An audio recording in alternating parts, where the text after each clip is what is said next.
T'es en direct. Ok.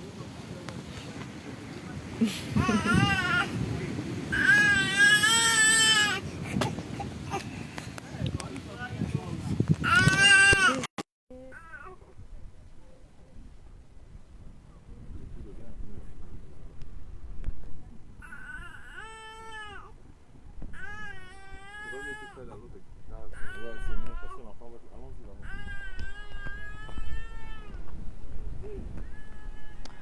Rebonjour, les aléas du direct. Donc, j'étais connectée avec toutes mes pages, donc je m'excuse pour les personnes qui ne pourront pas avoir accès. Et je vais télé. Mais je suis en direct en fait. Arrêtez de crier. Non mais arrêtez de crier, please. Donc, je suis pas seule. Voilà, je suis entourée. Il y a quelqu'un d'autre là-bas. Et donc, je suis venue pour faire cette vidéo pour vous dire, pour vous donner des pistes. Il y en a certainement plusieurs autres, mais voilà celle que je connais et qui me fait du bien, qui fait du bien dans ma vie, qui est super efficace et qui est super vraie et véritable. Et j'espère qu'elle va vous aider et aussi vous faire du bien dans vos situations et tout et tout. Donc vous m'avez beaucoup demandé comment avoir confiance en soi, de faire des vidéos sur la confiance en soi. Et voici donc je suis venue pour faire cela et vous aider à ça. Donc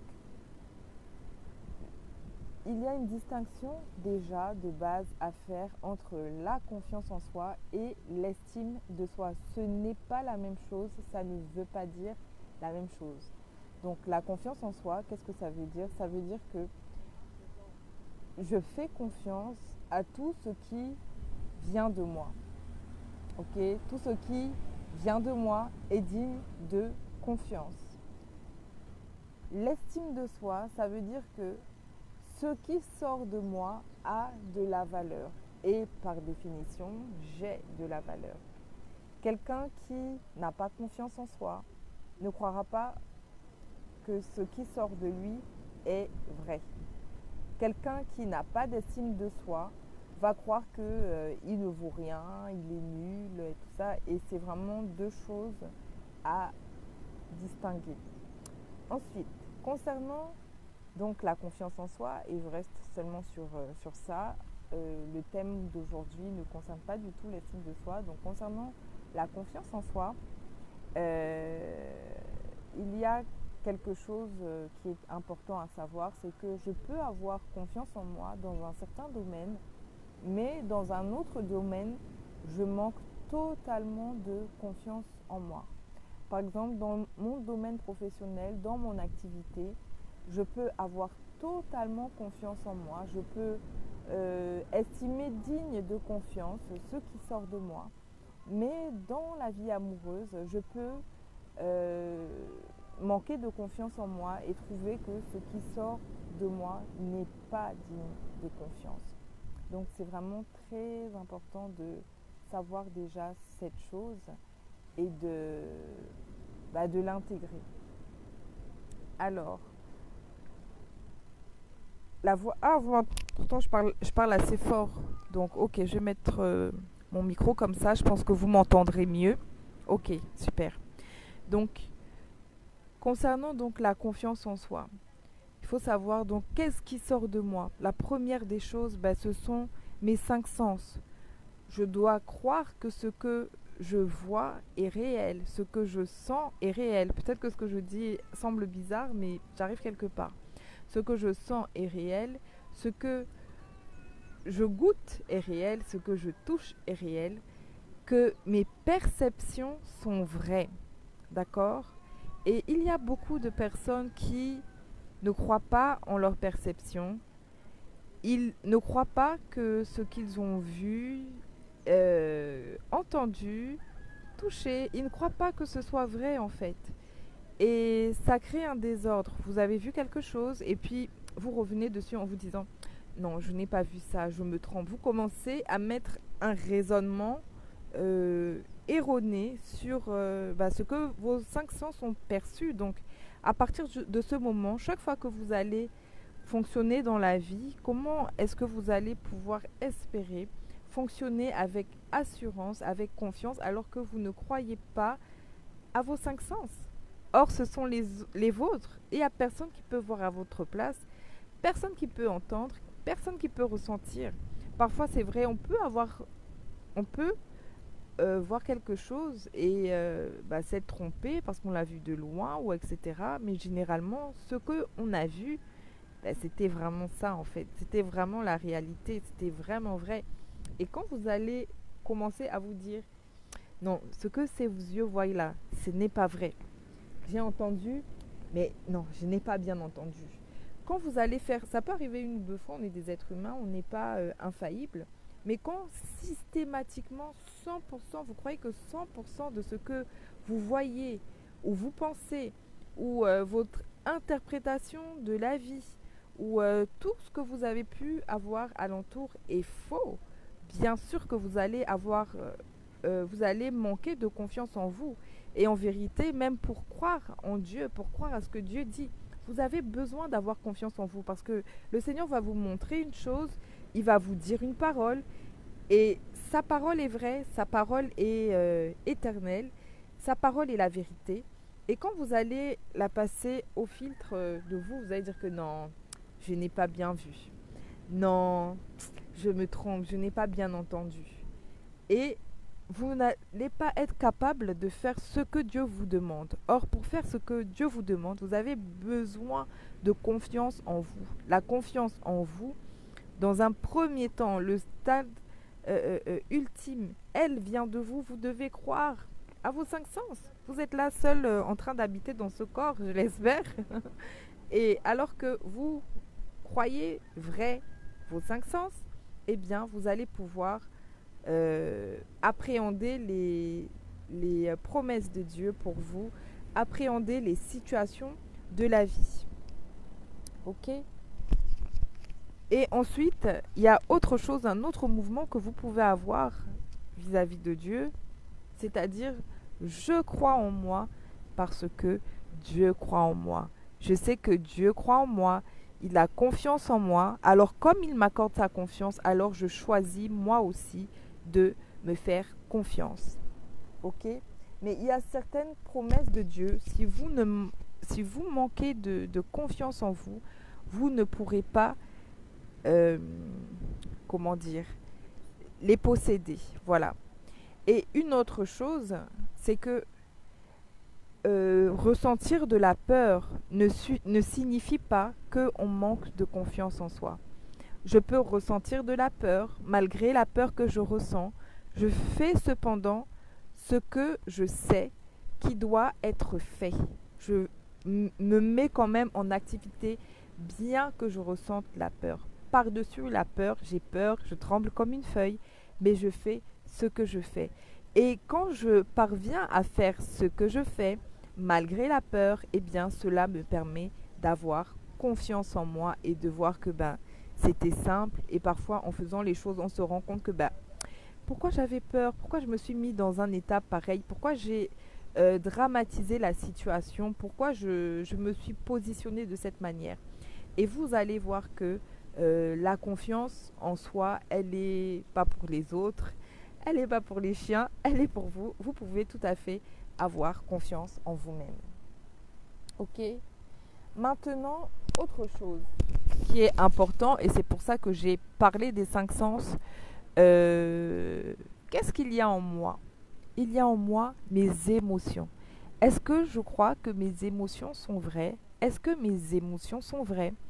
Eh bien, oui, les émotions sont toujours vraies. Les émotions ne peuvent pas être fausses. Aucune émotion que vous ressentez ne peut être fausse. Je récapitule, je répète, aucune émotion que vous ressentez ne peut être fausses. Je vais déjà distinguer, il y a les émotions et les sentiments. Les émotions et les sentiments, ce ne sont pas la même chose. Ça ne veut pas dire la même chose. Une émotion, c'est quoi? C'est mes 5 sens ont perçu quelque chose à l'extérieur, ok? Mes 5 sens ont perçu quelque chose à l'extérieur. Ce qui s'est passé est venu me toucher. Bonjour tout le monde, bonjour Landry, bonjour Ava, bonjour Nina.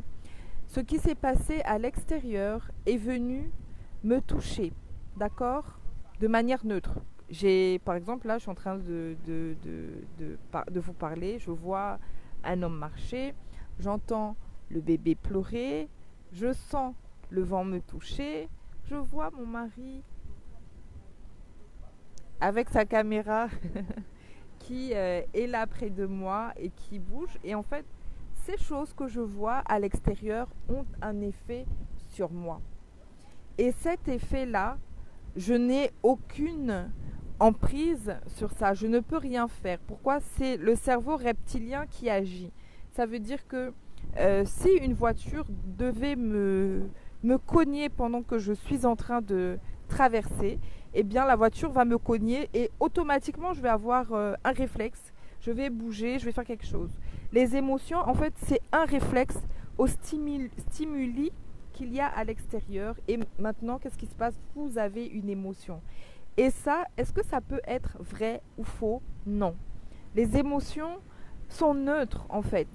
Vous pouvez ressentir de la joie, vous pouvez éprouver de la colère, vous pouvez éprouver de la trahison, vous pouvez éprouver de la tristesse, vous pouvez éprouver la dépression, vous pouvez éprouver l'angoisse, vous pouvez voir tout un tas de choses et automatiquement elles vont provoquer quelque chose en vous.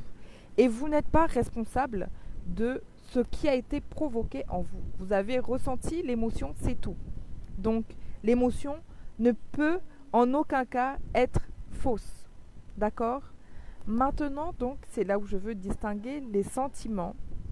Un sentiment, c'est l'émotion. D'accord? L'émotion, vous l'avez ressentie. Tac. Elle a duré, ça dure quoi? 2-3 minutes maxi. Tac. Passé les 5 minutes, quand l'émotion perdure, quand il commence à y avoir le raisonnement, quand vous commencez à réfléchir, à raisonner par rapport à l'émotion, quand vous commencez à la garder et à la cajoler, à faire tout ce que vous voulez avec et qui va produire, un état d'esprit en vous, eh bien, le sentiment, vous en êtes responsable et votre sentiment peut tout à fait être faux. C'est de la même chose par rapport à la parole de Dieu. Dieu me dit quelque chose, j'ai reçu un message de la part de Dieu. Le message de Dieu est toujours vrai. Ok?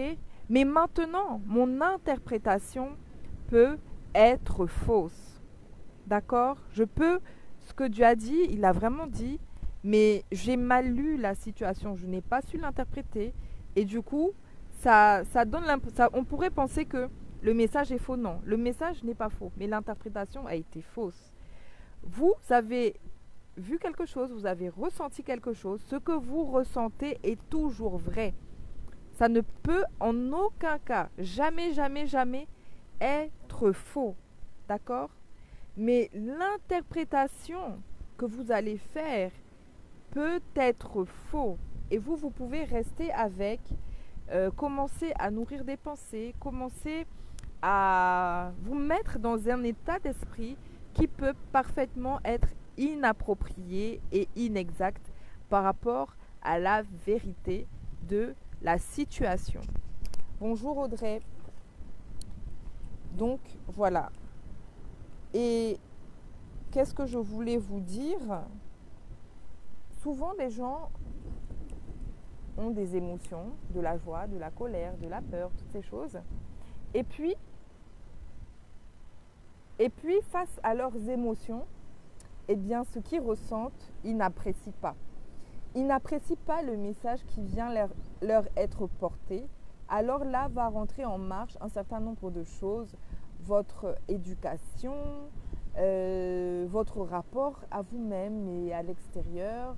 Vous ne voulez pas penser telle chose, de telle situation, ou au contraire, en fait, vous n'aimez pas la sensation que cela vous donne. Ça peut vous faire sentir en insécurité. Peut-être qu'on vous a dit, vous n'avez pas le droit de ressentir ça, vous n'avez pas le droit d'être en colère, vous n'avez pas le droit d'être triste.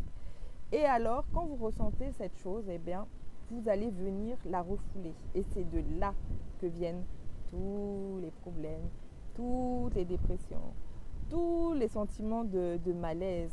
Le problème, c'est que vous avez ressenti l'émotion, mais qu'avez-vous fait avec? Chaque émotion vient vous dire quelque chose. Souvent, la tristesse vient marquer la fin d'une chose, le début d'une nouvelle saison. La colère vient pousser à agir. La joie donne envie de partager. Ok? C'est vous qui devez ne pas refouler, faire comme si c'est pas là, faire semblant. L'émotion est toujours juste. Et ce que je veux vous dire, c'est ceci, 3 choses. Ce qui vient de vous, vous devez y croire. D'accord? Vous devez y croire parce que c'est toujours vrai. Aussi longtemps que vous n'allez pas croire à ce qui vient de vous, vous allez vous sentir triste, vous allez vous sentir mal à l'aise, ça va créer des malaises en vous et à cause de ces malaises, vous n'aurez pas confiance en vous. Et en réalité, c'est facile d'avoir confiance en soi. Je vous ai dit, avoir confiance en soi, c'est quoi? C'est croire que ce qui vient de moi est vrai. Je crois en ce qui vient de moi. Je crois en mon ressenti. Je crois en ce que j'ai entendu. Je crois en mes 5 sens. Ok? Parce que généralement, quand on ne croit pas en ces 5 sens, on a l'impression d'être fou. On va aller plutôt faire confiance aux 5 sens des autres. Or, il faut croire que ce qu'on a reçu est vrai. Ce qu'on a reçu est juste. Ce que l'on a reçu est digne de confiance. D'accord? Donc les sentiments, comme je l'ai dit, c'est une émotion qui perdure et qui est accompagnée de pensées. Il va y avoir tout un raisonnement pour nous amener dans une direction. Ok? Donc, ton malaise vient du fait que tu crois tes 5 sens faux, tes yeux mentent, ta bouche ment. Tu sens bien que tu as goûté du piment, mais tu vas te dire que non, en fait, c'était du sucre, c'était sucré, mais tu sens qu'il y a quelque chose qui s'est passé. Ok? Tu doutes du bien fondé de ce que tu ressens. Non, chaque fois que je ressens quelque chose, c'est faux. La colère que je ressens, je ne devrais pas la ressentir. La joie que je ressens, je ne devrais pas la ressentir. La peur que je ressens, ce n'est pas vrai. Il n'y a aucune raison d'avoir peur. Mais je vous ai dit, l'émotion, c'est la première chose. Maintenant, quand vous ressentez ça, vous pouvez aller creuser, aller voir pourquoi je ressens ça. Qu'est-ce qu'il y a? Qu'est-ce qui s'est passé? Quel est le message que j'ai reçu? Pourquoi je ressens ça? D'accord? Et je vous ai dit, vous préférez croire aux émotions des autres. Vous trouvez que ce que les autres ont à dire est mieux. Mais la vérité est la suivante. Les autres sont aussi soumis aux 5 sens. La vérité entre ceux qui ont confiance en eux et vous-même, c'est que les autres font confiance en leurs 5 sens et vous pas. Eux, ils croient en ce qu'ils ont vu. Ils croient en ce qu'ils ont entendu.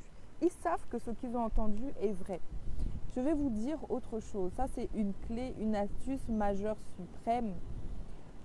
Il y a des choses que vous faites qui vous font remettre en question la validité de ce que vous faites, de ce que vous percevez et qui vous assure, c'est un chemin tout droit vers le pays du manque d'assurance. C'est quoi? C'est ne pas tenir ses engagements envers soi-même. Ne pas tenir ses engagements envers soi-même envoie un message dans le subconscient et vous êtes en train de vous dire tu n'es pas digne de confiance. Si aujourd'hui, par exemple, les procrastinateurs, ok, vous vous dites aujourd'hui je range la maison. Et aujourd'hui, vous ne rangez pas la maison. Et arrivé au soir, vous n'avez pas rangé la maison, vous n'allez jamais, jamais, jamais être satisfait de vous-même.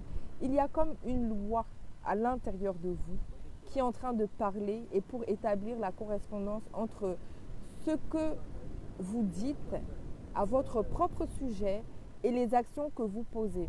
Si ce que vous dites à votre propre sujet et que les actions que vous posez sont contradictoires, vous allez automatiquement manquer de confiance en vous. Vous ne pouvez pas, la Bible dit qu'on n'emploie pas deux poids, deux mesures. Vous ne pouvez pas dire une chose et agir de manière différente. Si vous faites ça, vous envoyez un message dans votre subconscient qui est celui-ci.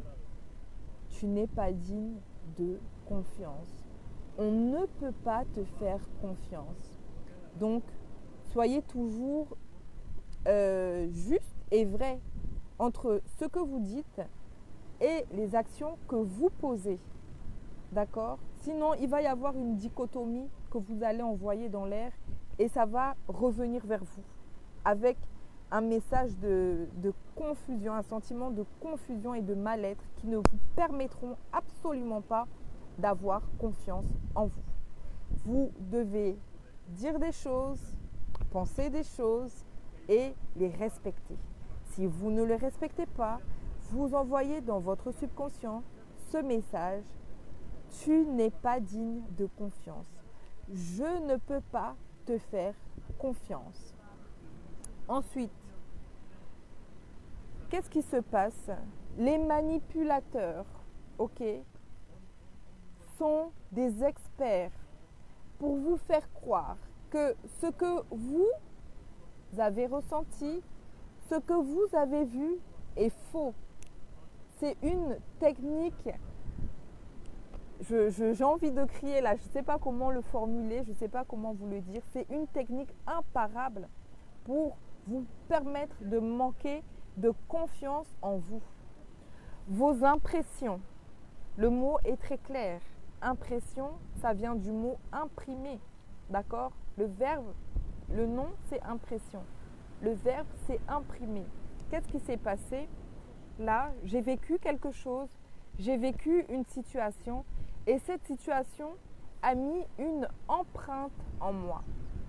Et cette empreinte, à l'intérieur de moi, elle est toujours vraie. Il s'est passé une situation qui est venue imprimer quelque chose dans mon âme, est venue imprimer quelque chose dans mon esprit. Et cela est vrai. Si vous avez auprès de vous une personne manipulatrice, comment savoir que cette personne manipule? Quand vous êtes avec elle, vous ressentez de la joie, les choses se passent bien. Mais systématiquement, lorsque vous vous séparez, vous restez avec un malaise. Il y a quelque chose qui ne va pas, vous perdez votre joie, vous avez un sentiment de tristesse, vous avez un sentiment de confusion, vous avez un sentiment de confusion, vous avez un sentiment de gêne. Et ce sentiment de gêne, cette impression est venue parce qu'il s'est passé quelque chose lors de votre échange avec cette personne. Même si vous ne savez pas mettre de nom dessus, même si vous ne savez pas identifier, parce que les manipulateurs agissent rapidement. Si vous pensez que vous allez être, il faut quand même avoir développé un certain degré. Bonjour Maureen, bonjour Fifi, j'ai plus beaucoup de batterie, je vais aller très vite. Il faut quand même avoir développé en soi un certain sentiment d'assurance. Et l'assurance vient, vous devez toujours croire en vos cinq sens et en vos cinq sens spirituels également. Ce que vos cinq sens ressentent, voient, disent est la vérité implacable, inébranlable, inchangeable. Mais maintenant, on va vous dire, non, ce que tu ressens là n'est pas vrai, c'est faux. Ce que tu as ressenti de la joie, non, tu n'aurais pas dû ressentir de la joie, tu aurais dû être triste. C'est de la manipulation. On ne peut pas nier les émotions de quelqu'un d'autre. Par contre, vous pouvez, en étant de bonne foi, avoir voulu faire plaisir à une personne. Mais cette personne a été triste. Vos intentions n'étaient pas de produire de la tristesse vis-à-vis de la personne qui s'est adressée à vous. Ok ? Mais maintenant, qu'est-ce qui se passe? La personne est triste et c'est vous qui avez causé cela alors que vos intentions étaient bonnes. Qu'est-ce qu'il faut faire dans cette situation? C'est ne pas nier les émotions de l'autre. Pourquoi? Parce que ce que l'autre a ressenti est vrai. Il a ressenti ça. Vous ne pouvez pas dire que ça n'a jamais existé. Son ressenti est vrai. D'accord? Vous pouvez dire à l'autre, ok, je constate que j'ai posé telle action et tu as ressenti de la tristesse, de la colère. Tu t'es senti mal à l'aise, tu t'es senti humilié. Mais je te prie de m'excuser. Quand j'ai posé cet acte-là, ce n'était pas mon intention. Ce n'est pas ce que je voulais. Ok? Quand vous faites ça, vous permettez aux autres de ressentir ce qu'ils ressentent. Ce que vous dites est en adéquation avec ce que les autres vivent. Ok? Ce que vous dites pour vous-même, j'accepte de croire en ce que je ressens. Ok? Vous acceptez aussi de croire en ce que les autres ressentent. Ce que les autres ressentent, ok? Dans le cas présent, ce que les autres ressentent est vrai. Je vous ai dit, vous ne pouvez pas appliquer 2 poids, 2 mesures. Et généralement, la vérité, et on va se quitter avec ça avant que le téléphone ne s'éteigne, c'est que quand quelqu'un nie vos émotions, quand quelqu'un te dit non, tu n'es pas triste, c'est pas vrai, la personne est en train de vous rejeter. C'est du rejet en fait. C'est du rejet. Et l'expérience d'une personne, ce que vous avez ressenti est vrai. Si vous rejetez votre expérience, ce que vous avez vécu et ce que ça a produit en vous, eh bien, vous êtes en train de rejeter l'autre. Et de la même manière, je m'adresse au couple. Quand votre conjoint vous dit « je me sens tant, je me sens fâché, je me sens gna, je trouve que gna, je trouve que gna », c'est son expérience de vous. Vous avez produit des actions, vous avez fait des choses et lui, ça a produit ça en lui. Il a reçu cette impression à l'intérieur de lui. Vous ne pouvez absolument pas et vous n'avez pas le droit de lui dire que non, il ne s'est pas senti. Il s'est senti comme ça, c'est vrai, c'est comme ça qu'il se sent. Maintenant, vous pouvez arranger, d'accord, que faudrait-il que je fasse pour que tu ne ressentes plus ça? Ou que faudrait-il que j'arrête de faire pour que tu ne ressentes plus ça? Et encore, que faudrait-il que je fasse qui va produire en toi une expérience agréable de ma personne? Ok? Voilà, voilà. Il y en a encore d'autres, mais voici ce que je peux vous dire aujourd'hui avant que le réseau se coupe. Si vous avez des questions ou vous voulez partager quelque chose, n'hésitez pas à m'écrire en commentaire. Je vous salue, on est vendredi, je vous souhaite un excellent week-end et à très bientôt, à très vite. Des gros bisous pour vous.